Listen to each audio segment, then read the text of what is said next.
G'day traders, welcome to your daily market update for Monday the 15th of June 2015, and we're going to kickstart a new week. It's going to be a very important week this week. We have the Fed up and discussing potentially an interest rate rise, or telling the market that they potentially won't be getting one this year. So I'd say that we need to see something from the Fed in this meeting to pre-warn the market that they are looking to raise rates. As they did mention that that's the way that they will carry out business, is give everybody a fair warning of their intentions, so that will alleviate any market shock.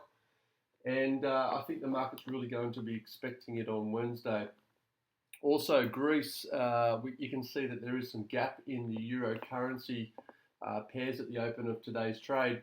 And that's as a result of Greece talks basically failing, and the euro is suffering. So essentially, Greece puts a red line through any consideration that pensions are up for negotiation. And basically, that was all the evidence that creditors needed before walking away from the table on Sunday after a 45-minute meeting. So the euro is significantly lower, and there's no further talk scheduled. So right now, the pressure will likely remain on the euro, and the week ahead is going to be quite tough for Greece. Basically, Greece owes 1.8 billion euros to the IMF at the end of the month, and they didn't come up with an agreement, and they don't have any more talks scheduled. I'm sure there's going to be a lot of discussion throughout today, and a lot of people, especially from the Greece camp, saying that a deal will be done and all the rest of it. But basically, it looks like it's going to be very doubtful that Greece can scratch together the money for the end of the month. And if they don't, well, then essentially Athens will default. And once that happens, I think you're going to see a lot of selling in the euro, and the market right now is just showing us a little bit of evidence as to what it can do in terms of price action as a result of just a meeting failing, and it moves us closer to seeing Greece default. Now, if that's the case, the EU ministers do meet on the 18th of July, and that's more than likely a meeting about what to do with Greece once it defaults, and not to do with a deal. So we'll have to wait and see how things pan out, but we're getting to the pointy end, as I've mentioned before, and we're going to start to see price action associated with the deals continuing to fail. And if Greece doesn't come to the party, we are likely to see the potential for a GREXIT. Now, it's hard. I think we're going to see the initial sell-off on the euro on the back of the GREXIT, but no one really knows the impact of what it's going to happen on markets. So it's going to be a volatile time, and we will have to wait and see how things pan out on a day-to-day basis. It's going to be an interesting story to keep following. But let's get focused on today. Today we don't have a lot of data coming out. We don't have much that's going to really excite the market greatly. The focus will remain on Greece, and really all we have is some retail sales and PPI coming out from the Swiss. We have RBA Assistant Governor Kent speaking on the Australian RBA's, and we'll see what his comments are. It may have a little bit of an impact on the Australian dollar. We'll have to wait and see.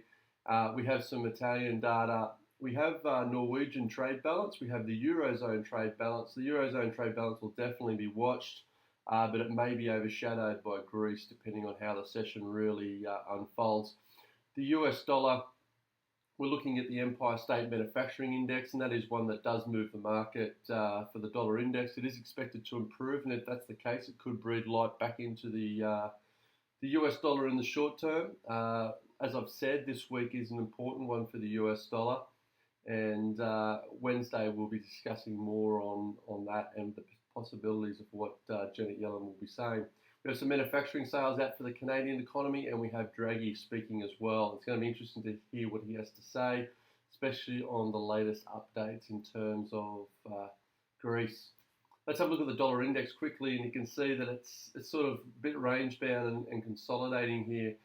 We do have this flag formation that's still intact, and if Janet Yellen on Wednesday doesn't mention anything to do with an interest rate rise, I think we are going to see a sell-off in the US dollar and take out the previous lows and continue lower. However, if she does really start to put together a plan and highlight to the market exactly what the Fed's doing, and if they mention it's September, we could see some buying come right back into the US dollar, and that could push it higher and start to really set the trend. So we'll have to wait and see, but I think from now it's going to be contained in this zone for the next 2 trading days until we get to Janet Yellen. So I wouldn't be getting too excited right now on the start of a new trend. However, the market will start considering Janet Yellen's speech, and price action will start to reflect what the majority of the market is expecting. So we can tell a lot from the short-term price action this week. Let's have a look at some charts, and we can start off with the New Zealand dollar, and you can see that we have got that sell-off just continued to flow through after it rejected that double bottom and become resistance. And as a result of the interest rate cut and the fact that New Zealand governments did say that they may not be finished cutting rates, I think we're going to continue to see pressure on the New Zealand dollar, and that's only going to be emphasised if we do get a positive US dollar for the remainder of this week. So we'll have to see how things pan out. If not, we could get a little bit of a pullback in the short term. So keep an eye on the US dollar, but I think for now the pressure is going to remain on the New Zealand. The Australian dollar is somewhat consolidated, as you can see here. 78 cents is the resistance level, and 75 and a half is support. And I think we're going to remain within this range until we actually hear from Janet Yellen. And a breakdown of 75 and a half is going to be a big move that will open up some much greater downside potential. So we'll keep an eye on that level, especially on Wednesday if we continue to see some support. If we do get some positive discussions from Governor Kent tonight, I think that we will see resistance hold up at 78 cents. So we'll keep an eye on those levels there.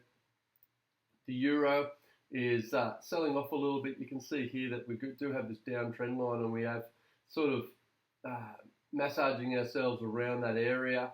We do have this rising channel just here, but if I zoom in so everything's a bit clearer, we really are just consolidating. There's nothing much going on in the euro pair, and everybody is just waiting with hold of breath as to what the eurozone is actually going to do with Greece and whether Greece is going to default. And I'm sure we're going to see an explosive move on the back of any result there.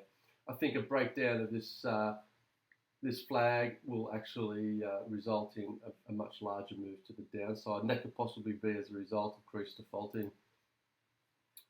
The Great British Pound has been strong, and you can see that we have had a really relatively strong bounce here after what was a large correction.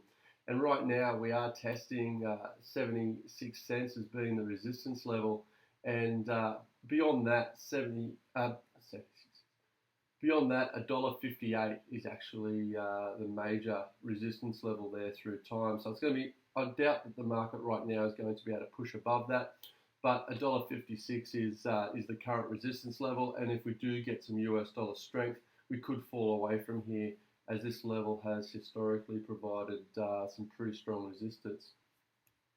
US dollar versus the Canadian dollar has found a little bit of support here, just bouncing off the Fib 50 level after what has been a big rally on some optimism from the US dollar.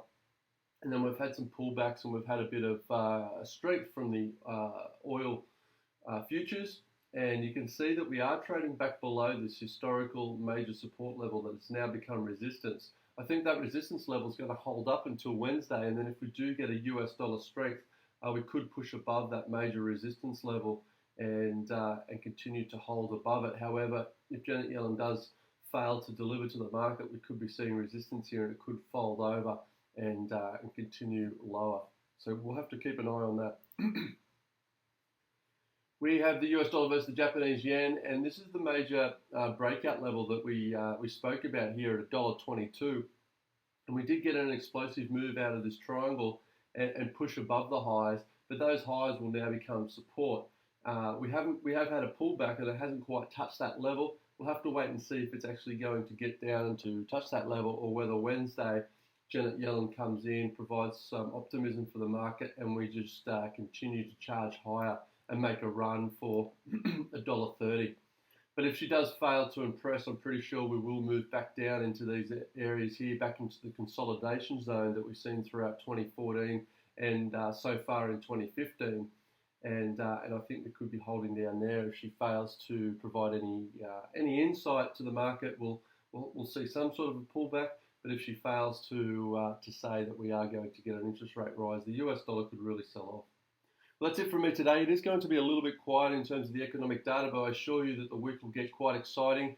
Greece is continuing to dominate headlines, so we'll have to wait and see how that pans out. But I feel that the euro is going to remain under pressure until the market sees a definitive answer. Bond market should also start pricing in these factors. All right, I'll be back again tomorrow, so until then, trade well.